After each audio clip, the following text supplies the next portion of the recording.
I went from jewelry to fan art to miniatures. Right. And then slowly I'm working on going into collectibles. Oh, that's how it goes. Okay, Yeah. I see. Now I see. You're listening to Art Heroes Podcast, the show to help you thrive as a digital artist. Tune in to learn how to transform your passion into a career. Get inspired by other kick-ass 2D and 3D artists and find out what it takes to be an art hero.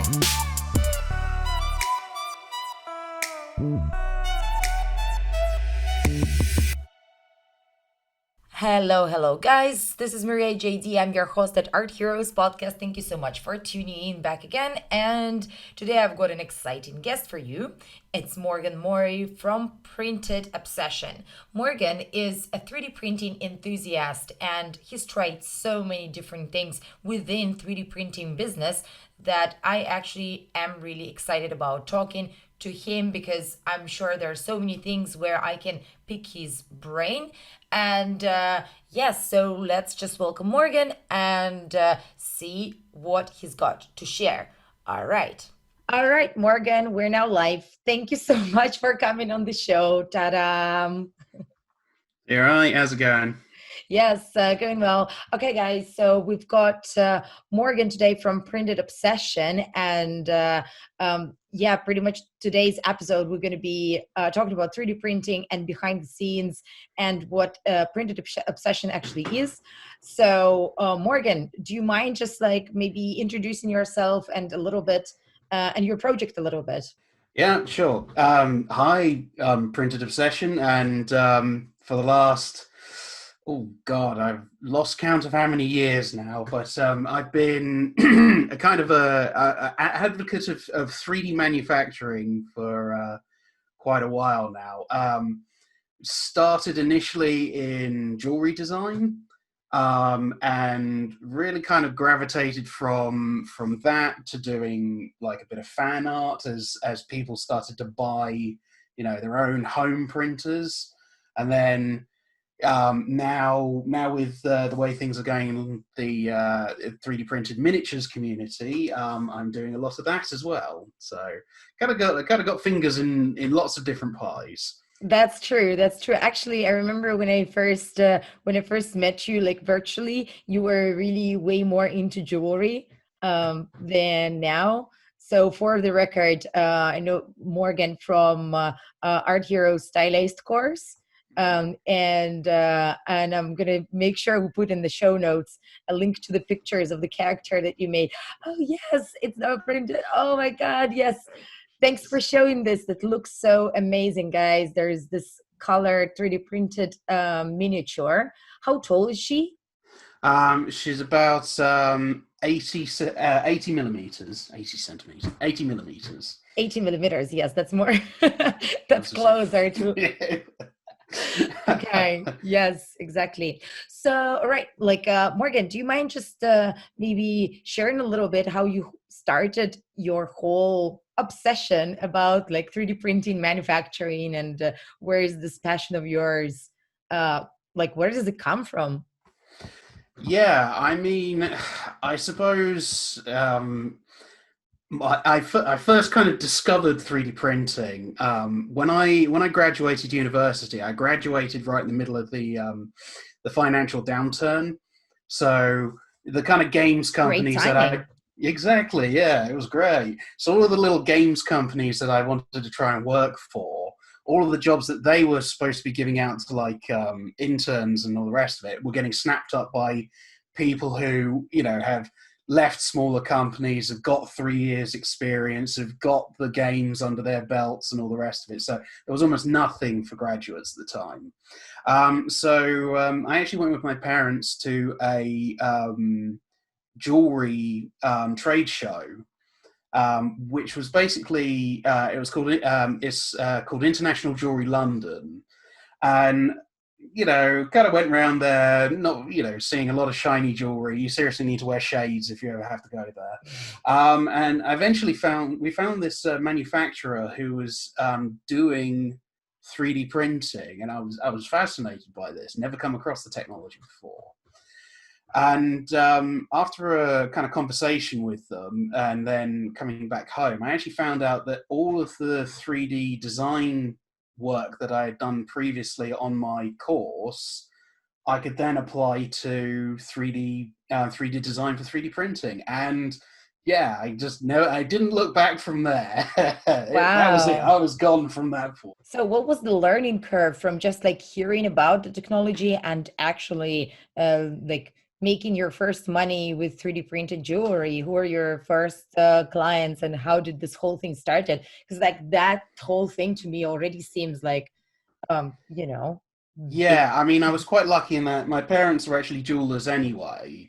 So the jewelry manufacturing side of things, I was able to very much draw on their knowledge. Amazing. And then from there, I was able to essentially kind of do the in-betweeny bit where you've got a 3D design and then translate that into something that could be printed and then something that could be cast and then Yes. made into metal. So um, that took, I think it was about, I think my first successful piece probably took me about like a month and like 2 or 3 iterations, mostly because I hadn't got my head around the idea of like thicknesses, which is Okay. something that comes up a lot in 3D printing, or at least when you're a beginner and you're trying to get your head around it. It's the idea that yeah, it actually needs to be quite, it needs to be thick enough for the metal to travel through and all that kind of thing.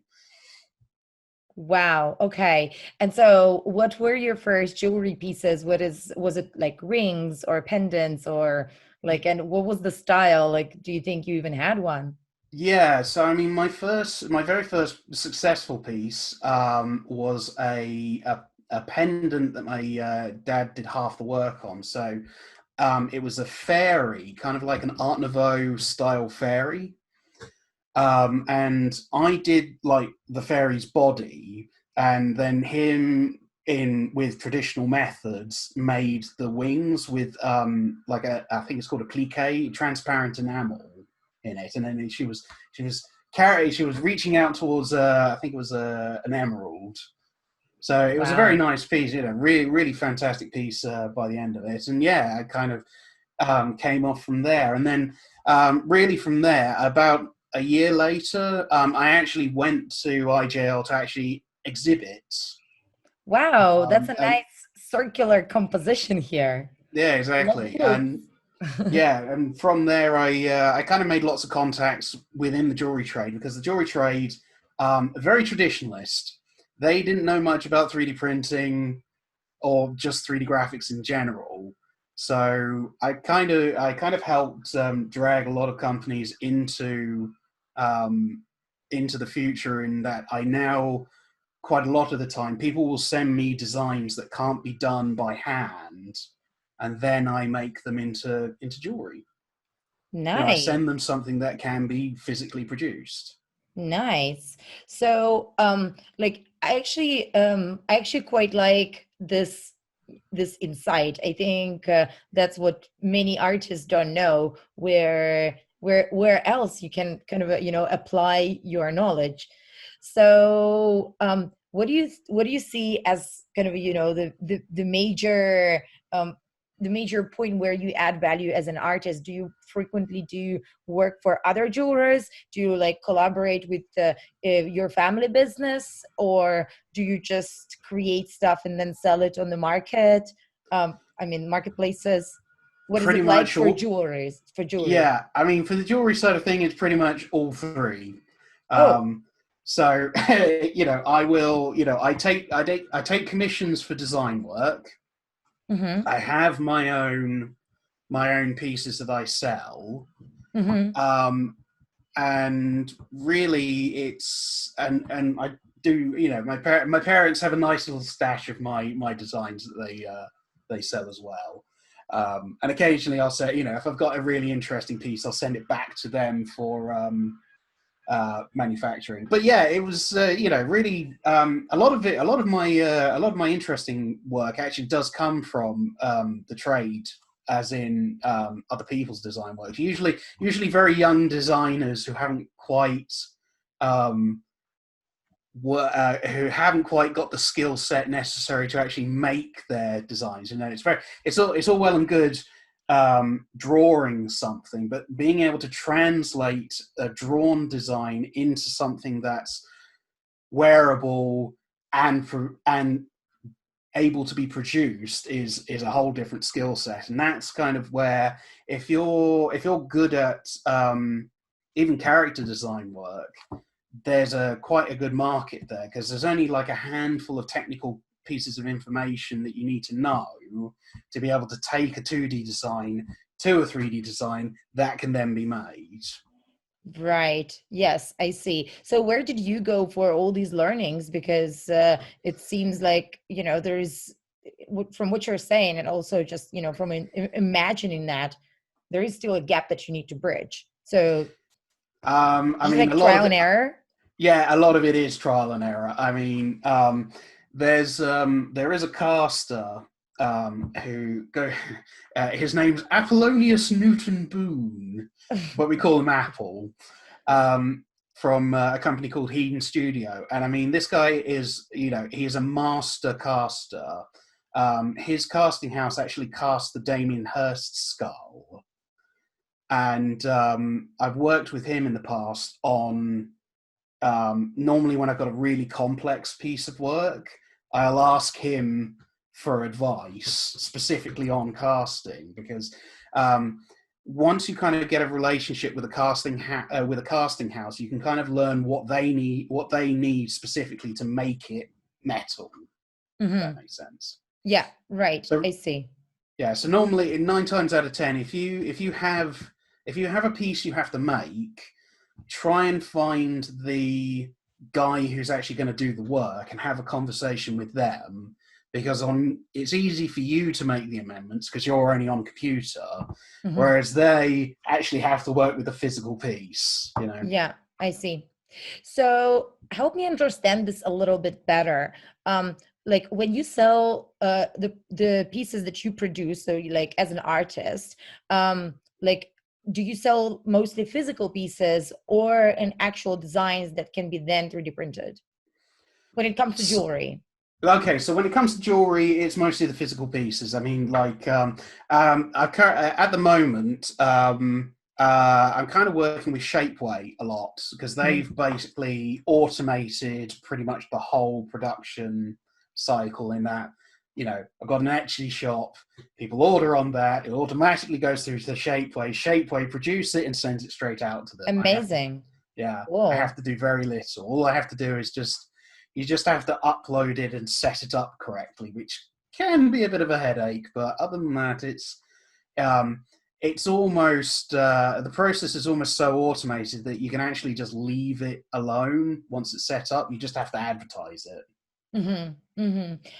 Perfect. So it's like always printed on demand. And how do you deal with sizing? So when it comes to like rings, I actually have to upload every single ring size. Okay. So, for instance, like, oh God, where is it? How many sizes are there in total? I mean, normally, like in normal world. So, I mean, I sell in US sizes, just because most of my clients come from America.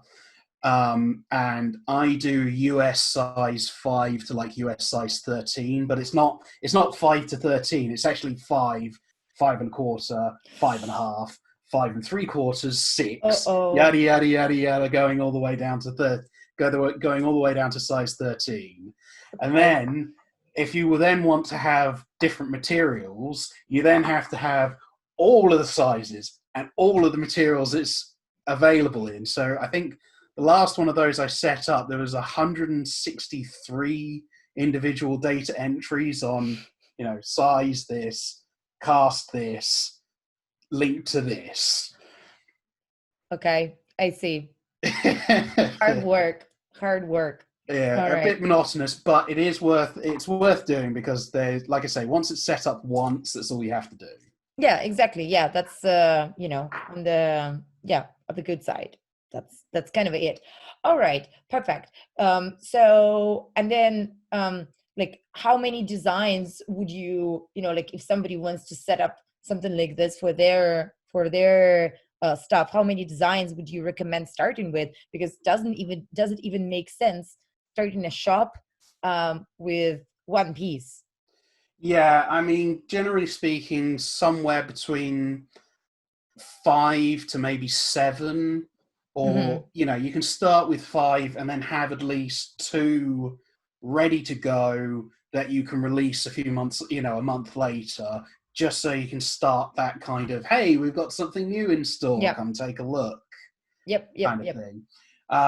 The other thing to do is, depending on how you're doing it, if you're doing just rings or just pendants, and then have that 3 to 5. But if you're doing like a collection where you've got a ring, a pendant, a bracelet, earrings, and the rest of it, then you need that one set ready to go and then Yeah. another set ready to bring out later.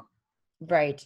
Yeah, that sounds like a solid plan. And so, for you, from the three lines of kind of a, business, if you want, from what we've spoken, which one is your favorite and which one do you think is like kind of a more lucrative for artists? So is it like actually selling by 3D printed jewelry on demand, or taking commissions, if we're like at least comparing these two? If you can get the clients that are willing to pay good money, the commission side of thing is pretty good. If you don't want the hassle of actually having to manufacture and ship and deal with customers individually, because normally you're only dealing with the one client who just wants that design made, and you make the design, you ship Hmm. it off, you get paid. That's it, nice and easy. Granted, you don't have any creative control, and a lot of clients are very picky. Hmm. So weigh into that what you will. It's kind of half a dozen of one and six of the other.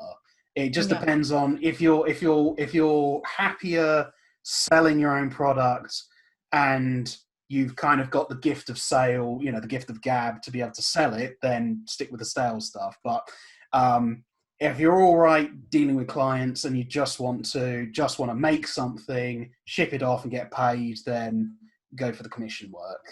Yeah. And what about you? What do you like more? um, Or let's say, do you like clients? I I have clients that I quite enjoy working with, and then I have clients that give me headaches. Okay. Okay. How No, unusual. I'm not going to name Yeah. any names. No. But yeah, there are. You tend to get 3 clients. You get the ones that are very hands off, know you're good at what you do, and will just say, "Here's a rough idea.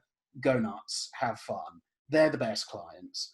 Second clients are the ones who are kind of new to this, and they will kind of think, well, maybe I need to try and stick my oar in and stir things around to try and keep you entertained, or you know keep it fresh, or show that I am actually involved in the design process. And I mean, they can be all right.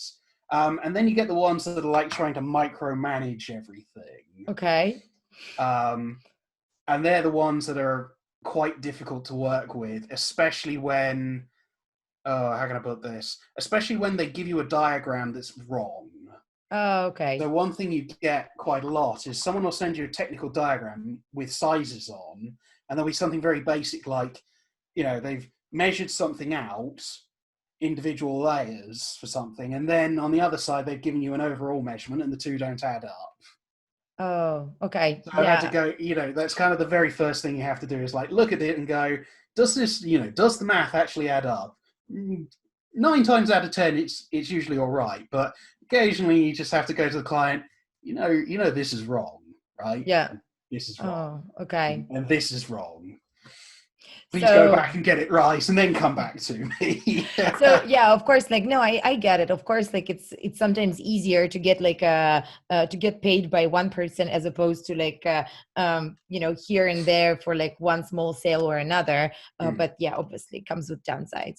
And actually, I didn't ask, but how much do you think? I don't know if you know, how much do you make per like one sale, like when you sell one ring? Like, I'm what's the I mean, so at the moment I'm selling low metal pieces. So as in, it's not it's silver. It's below silver in terms of Okay. manufacturing.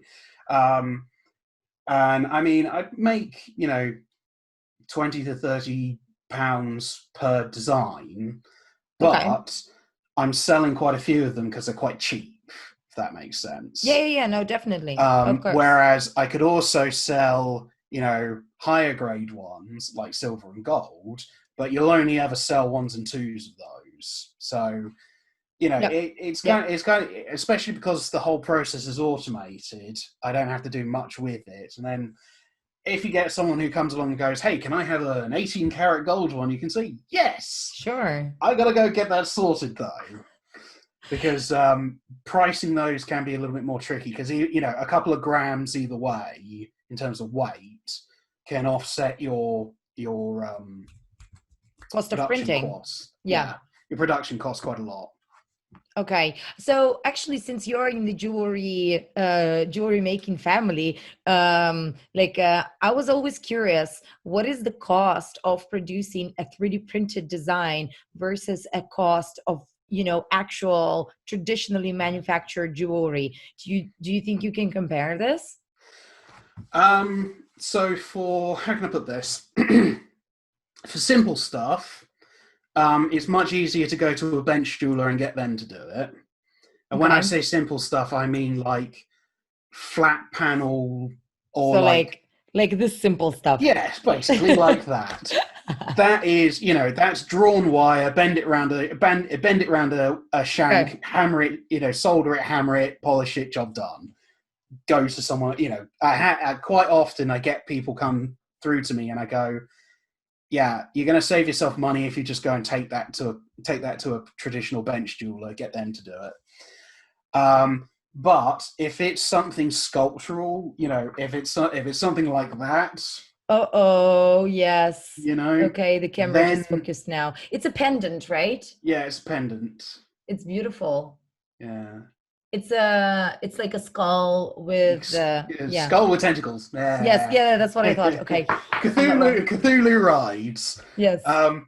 Anyway, yeah, if it's something complex, then because you can, to do this by hand, you'd actually have to hand carve a piece of wax, and obviously, it takes ages. You've only got the Yeah. one shot at casting it, and you can't make any changes to it easily. Whereas if it's in CAD, you can change it easily, you can size it easily, and you've got multiple attempts at the casting if you fail a cast. Yeah. Yeah. So, I see. All right. Yeah, and obviously like probably precision as well. Uh, yeah, definitely. and all the details. Hmm. And then so casting is expensive, but then all the production process, is it like the same? It just depends on the amount of metal. Yeah, it's. I mean, this is kind of one of those things where you need to actually go to the individual casting house. Okay. Some of them will be um, their initial setup cost plus the cost of metal. Some of them will be your setup cost is based on how many grams of metal you're actually using plus the cost of the metal to be used. Yeah. Um, Others, if they are printing it themselves, will actually just charge you the print cost and the casting cost and the metal cost. They won't actually charge you for setting up the cast. So, to be honest, this is one of those things where if you have a piece that you want made, if you then go to the various casting houses and say to them, "Can you manufacture this? How much is it going to cost?" They'll give you a price breakdown, and then you can work out which one you want to go with. All right. Okay. Okay. So, and the casting houses, are they all like local? So, or is there anyone international that kind of, like a golden standard? I mean, here in the UK, I've got a handful that I use. So there's Okay. there's Western Beemore, there's Heen Studio, Just Castings in London. Oh, Um, okay. there's quite a few others as well. Um, they're all good at different things. Okay. So some I will say, some I'll send off for some things, some to other places, and depends what I'm trying to make. Okay. Um, I did briefly start using a casting house in, I think it was Spain. Okay. But the problem was actually getting it shipped back over to the UK was costing more than just having it made in the UK. So, All right. And what's the average like cost of casting? And actually, do you need to cast every size, as you mentioned, like sizing, for example, for the rings? so the cost of casting again varies depending on the size. So if it's Okay. a larger piece, you're going to be you could be paying like £10 for casting setup Okay. plus the cost of metal. Yeah. Others it can be like £3 to £5 plus Okay. that, Okay. Okay. Okay. plus the cost of metal. Yeah. Um, And the as sizes? as for the sizes, you can get say like if it's a ring, Yeah. if you have a plain shank on the back, as in not an ornamental shank, just a plain shank, Yeah. you can actually cast in one size, then send it off to like a bench jeweler. They'll saw it and resize it. So you can actually have. Let me think. I've done this before. I think I had like a set of rings that were supposed to be for all sizes, but we only had to make like 5 sizes. So we had like a size M, then we had like a size like Q, and then something like an F, Q, R, S, T. So we had something like a T, and then we had a Z, and that would do most UK sizes because the jeweler, the jeweler in question could just saw it, size it, and off it goes. Wow. Interesting. What an interesting hack. That's like Mm. kind of a going Yeah, exactly. I mean, optimizing. yeah, if you're doing lots, then obviously um, that's the way to do it. If you're only doing ones and twos, then just resize and reprint, because what you can do is you can print in a direct cast material Yeah. where you essentially it goes straight on the sprue, is burnt out and cast, and it's the right size, rather than getting it printed in plastic, getting a Hmm. cold mold made, and then have a wax injection, getting it wax injected where you can do multiples. Right. Yes. Yeah. Yeah. Yeah. Basically, Okay. it depends entirely on if you're trying to just do ones or if you're doing lots. Yeah, I see. So, but I guess you're doing lots Yeah, I mostly. mean, generally speaking, I'm doing lots, but at the moment with the Shapeway stuff, because that's print on demand and that's direct metal printing, it's literally just printed to size and shipped straight out. If Yeah. that makes sense. Yeah, no, of course. Very interesting. So, Morgan, let's take a step aside a little bit from jewelry, although this is, to be honest, super, super exciting.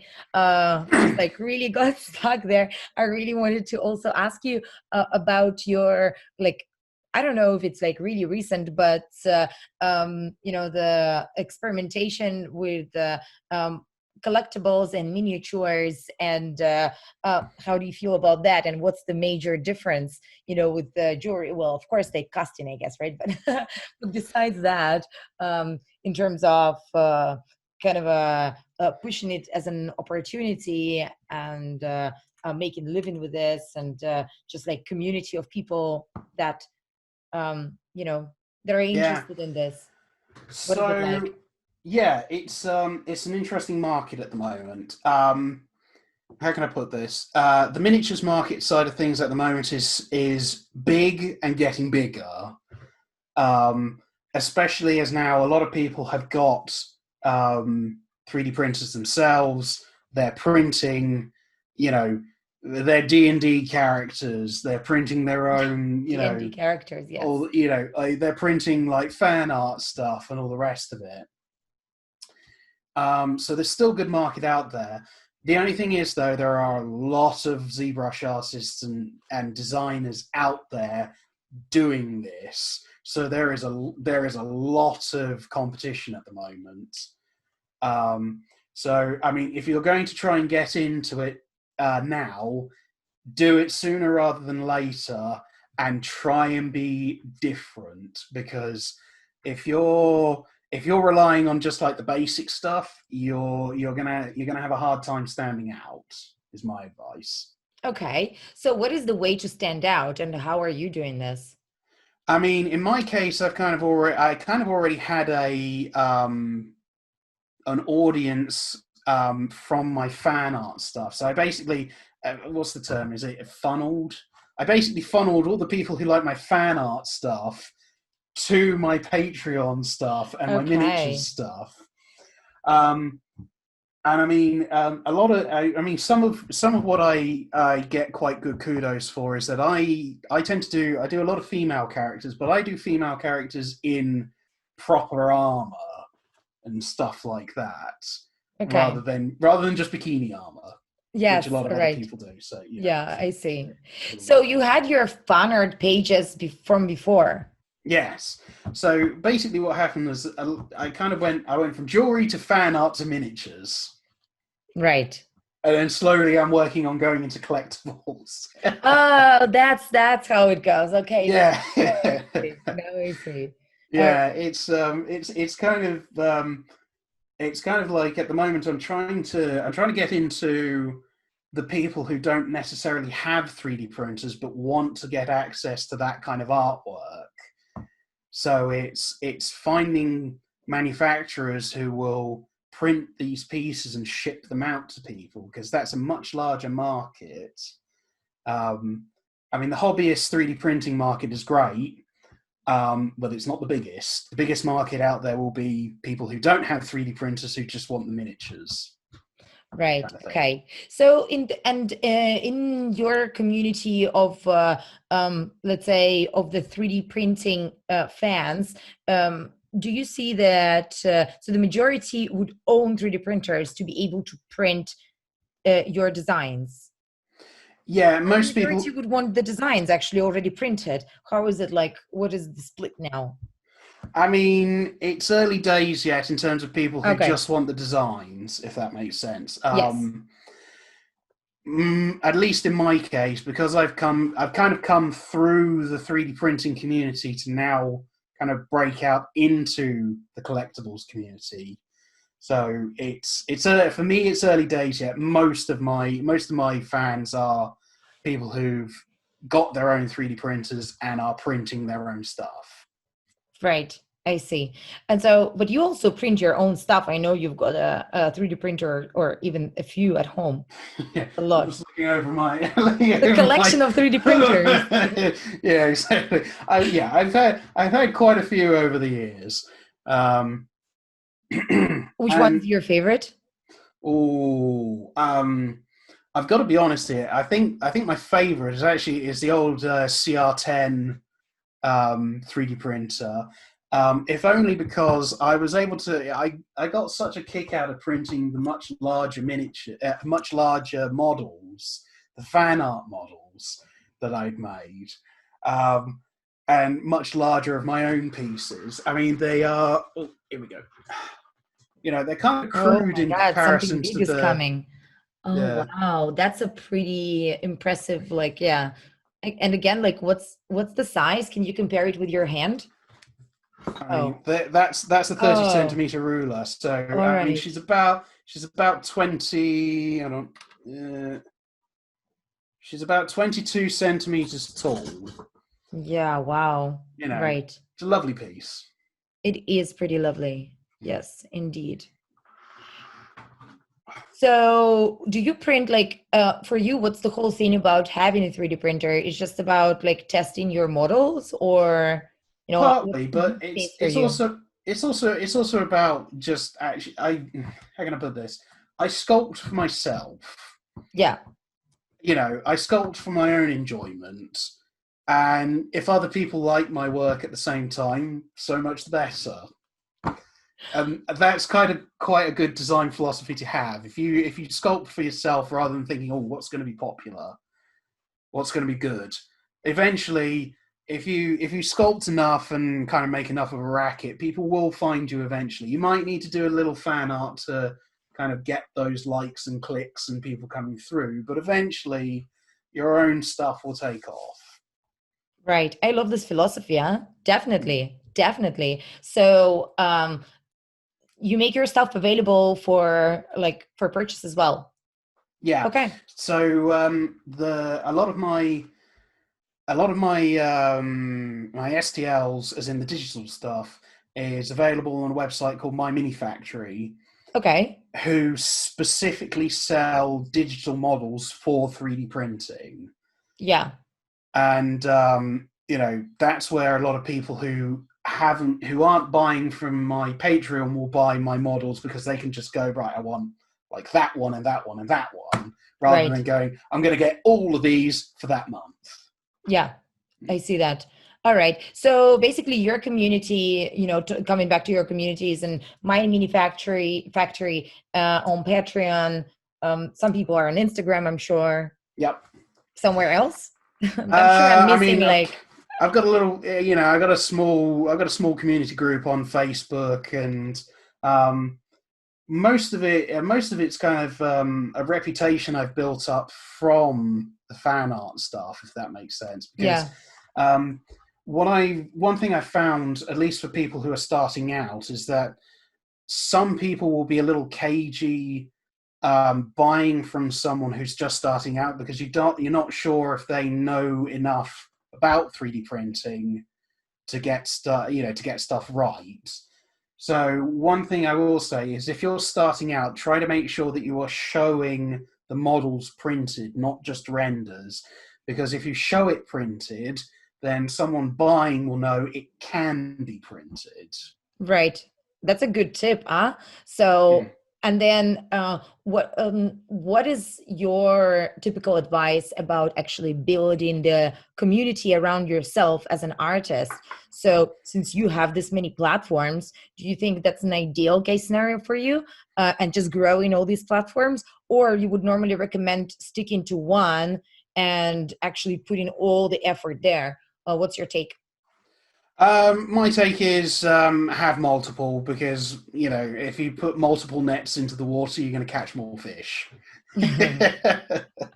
Definitely. Even if they're smaller nets. I mean, it can be a little how can I put this? A little frustrating having to go from community to community to community, or at least having to go from Facebook to Instagram to Mini Factory to Patreon and all the rest of it. But I mean, if you set aside a little bit of time every day to just go through, answer your messages, and the other thing I find quite useful is to have, if you've got a Discord server, you can actually live chat with a lot of your, with a few people who are your fans, and you can kind of find out those who actually really like what you're doing, and you can get a little advice, because the really good ones will go, I really like this thing you do, and you can kind of think to yourself, okay, well, maybe I'll do a bit more of that.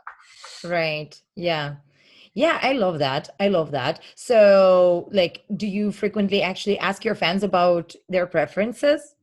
Yeah, I mean, so my last run on Patreon, I let me think. I had just a thread up of saying, right, what do you want for themes for next month? And I had a big long list of people going, can you do this? Can you do this? Can you do this?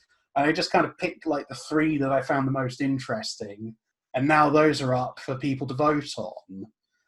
Nice. And that one theme will then be what I sculpt next month. So it's community driven, or at least what I do is community driven, in terms of they decide what the next model set is. Right. And so this time around, let's say this season of of your artistic life, do you only miniatures, like kind of breaking through into collectibles, or you still do some of the jewelry stuff? So I kind of with things being the way they are at the moment, I kind of just pick something to do each day, if that makes sense. Okay, love that. So I do, if I got a bit of professional work on the go, I do a bit of professional work, and then I'll go off and do something else. I'll do a sculpture, I'll do a jewelry piece. So it's kind of whatever takes my fancy. And if you can get away with it, that's the good way to do it. Because one thing I found, at least personally, is if you try to start and finish a piece in one hit, it'll often be inferior to if you do it or do a bit of it and go away again and go do something else and then come back to it. You'll find that you go, oh, actually, I want to change this. And Yep, definitely. The rest of it.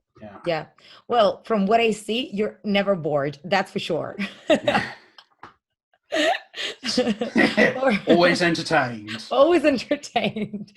Oh my God. Yeah. Okay, Morgan. We've got a little tradition here on the podcast. I've got 10 questions. Like I showed 10, like actually with my, I know what is 10. Yes. Yeah. Sorry, let me just check. Hold on. Have I got all 10 fingers? Yeah. No, my kids count like this, like 1, 2. Yeah. I still do that occasionally. It's like.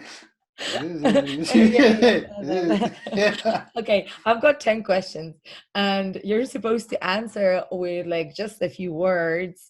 Like let's keep it short. And okay. So yeah, don't take them seriously, all right? Okay, so whenever you are ready. All right, let's go. So what's your number one tip for combating distractions when you're working from home? Time management is probably the main one. Say to yourself, right, I'm going to work from now until for an hour, non-stop. I'm not going to look at my other messages. I'm going to have my phone out of the way, all the rest of it. Do that, and then actually stop. Do whatever else you want to do. Go get a cup of tea, all the rest of it. Reseat yourself, and then go, right, I'm now going to do 2 hours, and go do that, and then stop for 20 minutes or the rest, or whatever. Have time where you want to stop, have time where you're going to go, right, I'm going to go for a walk, I'm going to go have lunch. Right. Do it, So force yourself to stop as well. Yes, that's really important, I tend to find.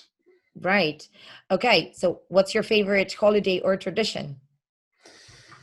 Oh, my favorite holiday. I think it has to be Christmas, if only because I get to go back home to the family and spend my time there, and we're all weird, and we have a massive catch up, so that's always nice. Amazing. Well, you made me think a lot of Christmas and look forward to it as well. What's your favorite way to get in some exercise? Well, at the moment it's go for walks. Sorry, yes. But previously it was I used to do karate and I used to go to the gym. So. Okay, well, good old days. What's your most used emoji? Oh, the one with the shades. Okay. The cool shades. Of course, the jewelry people. Cool yes. What's the worst haircut you've ever had? I think I've had this same haircut for the last 20 years. All right, fine. I'm going to leave it to you to judge it. What's the best advice you've ever been given? Oh, in fact, actually, it is the one that I spouted at you, the idea of sculpting for yourself. And I actually got given that by a friend of the family who happens to be a milliner. And I think originally it's from, someone like Gucci or Versace is the original phrase. It's, I designed for myself, and if other people like it, that's good. Wow. Or something along those lines. Yeah. That's the design philosophy. Love that. So if you are to design your own t-shirt, what would it say? Leave me alone until the coffee is set in. Okay, that's a good one. Gonna make it done for you, huh? Yeah. So if you could see one movie again for the first time, which movie would you watch again? Oh God. Um, I think it was probably the first movie I actually went to see like twice in a 2 or 3 times in a row, and that was District 9. Okay. I loved that film when it came out. My God, that was fantastic. Just the mixed visuals. I guess slightly depressing story, but it wasn't like any other Alien film I'd seen before. It was so different. Certainly the tone of it, I loved it. Just added it to my list. I don't know why I haven't seen it. Like, oh my God, you got to see yes, it. I know. Oh my God, you must. That's actually a question for me. Oh, it's such a good film. Okay, amazing. Got it. So if you could choose any 1 or 2 famous people to have for dinner, to have dinner with, who would you hang out with? Oh God. Frank Frazetta. Okay. Definitely. Just because I love his work. And oh God, who else? You'll probably make him feel uncomfortable when you're like, oh, I love your work so much. And he'll be, teach me how. And he'll be just like stuck there at dinner with you. Yeah, exactly. And let me think, who would be the other one? Alexander McQueen. Amazing. Good choice. What a good company. Nice. All right. Like, I wish I could say that. But anyway, yeah. And actually, my final question is, what's your absolute dream job? Pretty much this now. Man, I should change this question. being at home, working on whatever takes my fancy. That is the dream job. And getting paid for doing whatever I feel like. That's the dream. Wow. Okay. Well, like I was just saying that I should definitely change this question, because so far that's the most common answer I'm hearing from the artists, which is doing what you love. It's kind of like the rest of the world is like, oh God, it's a crisis. Exactly. No. Yeah. And the artists are like, this is normal. Before coronavirus, I'm sat here at my computer. During coronavirus, I'm sat here at my computer. After it, I'll be sat here in front of my computer. Exactly. This is so relatable. Well, anyways, Morgan, thank you so much for coming on the show. I really appreciate you being here. And I think it was for having me. Super actionable, and like a lot of great tips. Thanks for answering my stupid questions as well. That was really nice. They were good. They were good questions. I mean, I had to 1 or 2 of them. I actually had to think about for a few minutes. It's like, That's fine. You did your brain exercise for today. That's what I know for sure as well. All right. Cheers, Morgan. Thanks very much. Have a good one. Bye-bye. Thank you guys again for listening. Really, really appreciate that you chose to spend this 45 minutes with us. And if you're curious to know more about Morgan from Printed Obsession, I'm dropping a link here in the show notes and in the YouTube video description, depends on where you're listening to this podcast.